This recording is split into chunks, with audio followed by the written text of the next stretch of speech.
pero sinilbihan pa rin ng arrest warrant ang isang notorious umanong magdanakaw sa Quezon City at Maynila. May isang mall daw na paboritong salakayin ng suspect. Nasa frontline ng balitang yan, si Hannibal Talete. Sa loob mismo ng presinto sa Project 6 Police Station, Quezon City, binasahan ng kanyang karapatan ang 55 anyos na babaeng suspect para sa kasong theft. December 18 pa nakakulong ang babae matapos maaresto sa hiwalay pang kaso ng pagnanakaw. Base sa investigasyon ng pulisya, napag-alamang 4 ang kanyang arrest warrant sa kasong theft sa Quezon City at Maynila. Pasok din umano ang suspect sa most wanted list sa kanilang istasyon. Ilang mall sa Quezon City at Maynila raw ang suking pagnakawan ng babae.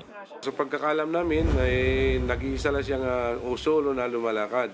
At ang kanyang modus ay pag nahuhuli siya, ay nagpapalit siya o nag-iiba ng details ng kanyang pagkatao. Taong 2016 at 2018 nang maaresto ang suspect dahil sa pagnanakaw, habang noong 2017 ay para naman sa kasong may kinalaman sa droga. Aminado ang suspect sa mga kinakaharap niyang kaso. Ano po usually mga ninanakaw po ninyo? Mga bag po, Saan po? sa mall. Bakit mo kayo napapasok sa ganyang mga pagnanakaw? Nakakagulian ko na po. Inihahanda na ng pulisya ang mga dokumento para sa return of warrant ng suspect.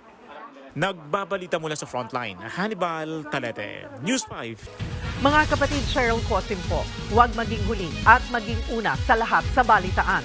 Para sa tuloy-tuloy na talakayan sa Frontline, mag-follow at mag-subscribe sa social media pages ng News 5.